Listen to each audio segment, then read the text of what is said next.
Naraku merupakan jelmaan dari perampok yang bernama Onigumo, pencuri yang mengalami luka bakar di seluruh tubuhnya, dan jatuh cinta pada Kikyo yang selalu merawatnya. Karena ia tidak dapat bergerak, maka ia mempersembahkan jiwanya pada siluman untuk mendapatkan tubuh yang bebas, sehingga lahirlah Naraku. Dia menanamkan benih kebencian antara Kikyo dan Inuyasha sehingga saling membunuh. Ciri khasnya, memiliki luka bakar yang menyerupai gambar laba-laba di punggungnya. Dia selalu berusaha untuk mengadu domba antara Inuyasha dan teman-temannya, namun karena hubungan antara Inuyasha dan teman-temannya yang kuat, Naraku lebih memilih untuk memisahkan mereka dan merasuki salah satu untuk membunuh yang lain. Ciri khas tipu muslihatnya adalah mengadu domba antara sanak saudara dan teman untuk saling membunuh, dan Naraku lebih suka memberikan luka emosional pada lawannya, seperti ketika ia mengontrol Kohaku untuk membunuh keluarganya dan melukai Sango, juga ketika ia berusaha merasuki Kagome untuk membunuh Inuyasha. Pada pertarungan terakhir, Inuyasha, Sesshomaru, dan kawan-kawannya bekerja sama untuk mengalahkan Naraku, dan sebelum dia mati, dia berharap pada Shikon no Utama untuk memisahkan Kagome dari Inuyasha dengan cara membawanya ke dimensi Shikon no Utama.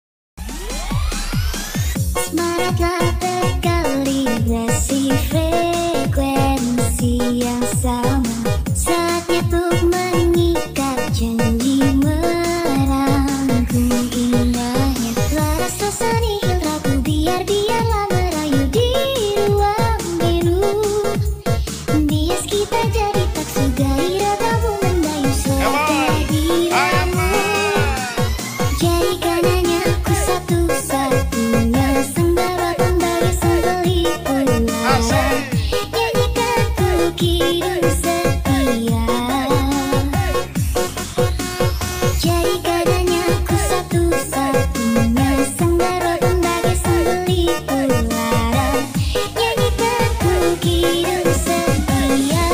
Kekuatan Naraku. Peningkatan kekuatan, sama seperti Sesshomaru, Naraku jauh lebih kuat dari siluman biasa yang mampu menghancurkan batu-batu besar dan daerah sekitarnya meskipun ia jarang menggunakan kekuatan fisik untuk bertarung.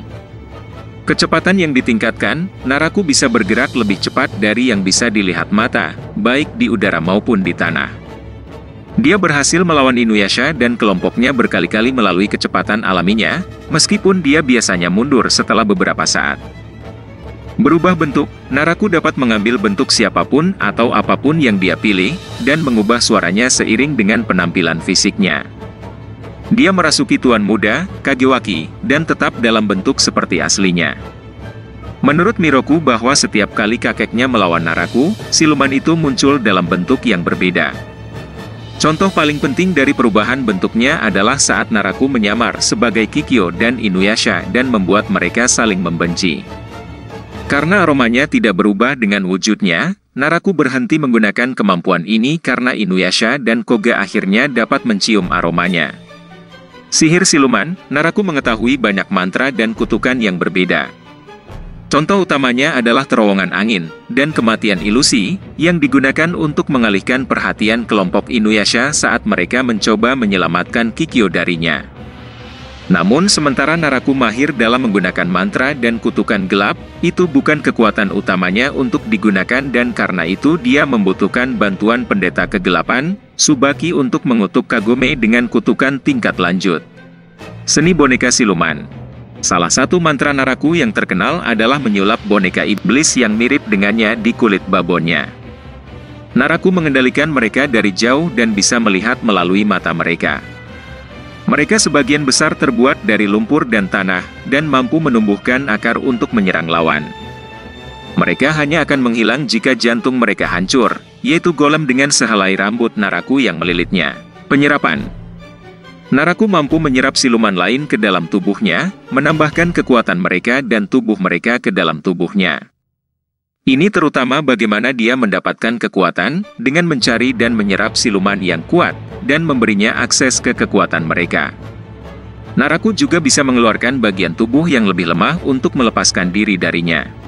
Memanipulasi bagian tubuh.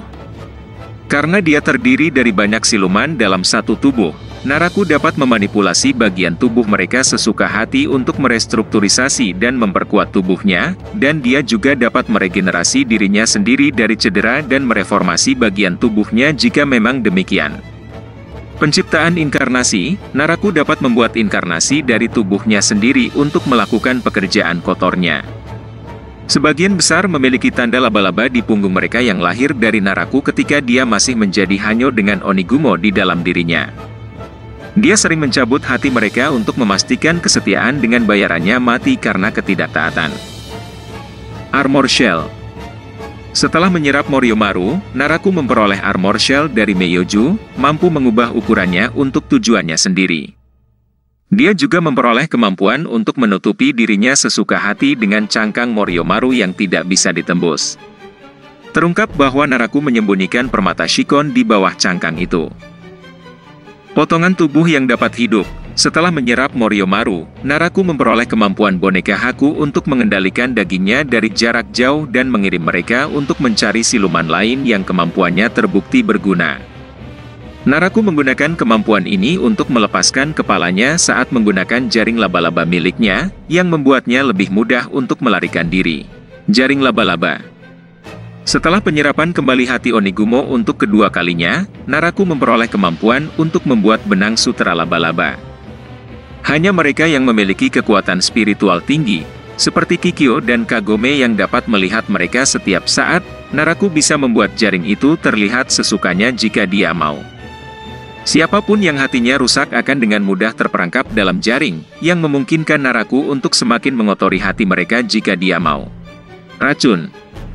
Naraku memiliki keterampilan melepaskan racun siluman aneh yang memenuhi tubuhnya. Pada dasarnya, itu bukan alat serangan, tapi Naraku memiliki racun yang cukup kuat untuk melelehkan tanah.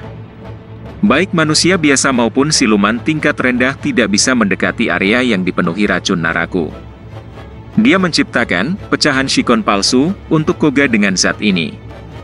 Itu mampu memberi kekuatan pada Koga di manga dan anime untuk sementara waktu sampai menjadi bumerang baginya, meracuninya, dan akhirnya membawanya untuk menghapusnya dengan bantuan Kagome. Tubuh Naraku dipenuhi dengan itu, itulah sebabnya ketika musuh menggigitnya atau bahkan menyentuhnya, mereka malah diracuni. Memanggil Saimyosho. Naraku dapat menggunakan serangga racun siluman, Saimyosho, sesuka hati. Saimyosho sendiri memiliki sedikit kekuatan, tetapi mereka memiliki racun yang sangat kuat. Mereka menyerang musuh dengan racun mereka melalui sengatan setelah musuh terserap. Ketika Naraku menyerang kelompok Inuyasha, dia menggunakan Saimyosho untuk menyegel terowongan angin Miroku dengan menipunya agar menyedotnya. Saimyosho memiliki banyak kegunaan lain selain menyegel terowongan angin. Mereka juga berguna untuk memata-matai musuh Naraku, berkomunikasi dengan bawahannya, dan mengumpulkan pecahan permata. Mereka sulit dihabisi karena jumlahnya yang banyak, apalagi cukup pintar untuk memahami dan menjalankan perintah Naraku. Psionics. Naraku ditampilkan menggunakan berbagai kekuatan dan kemampuan psikis, termasuk levitasi, telepati, telekinesis, teleportasi, pengendalian pikiran, ilusi, dan proyeksi astral. Kekuatan siluman yang luar biasa. Saat Naraku memulai sebagai laba-laba hanyo yang muncul dari penggabungan banyak siluman dengan manusia, dia tidak memiliki banyak kekuatan siluman.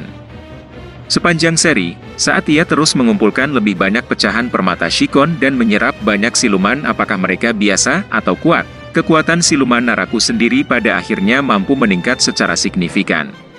Ini ditunjukkan pada fakta bahwa setelah dia mendapatkan tubuh barunya di Gunung Hakurei, Naraku mampu mengalahkan kekuatan Kaze no Kizu yang pada gilirannya memungkinkan dia untuk mengambil kendali dan berhasil melawan Sesshomaru secara merata sendirian sementara di perbatasan ke akhirat untuk beberapa waktu meskipun hanya karena penghalangnya dia bisa bertahan selama itu melawan Daiokai itu.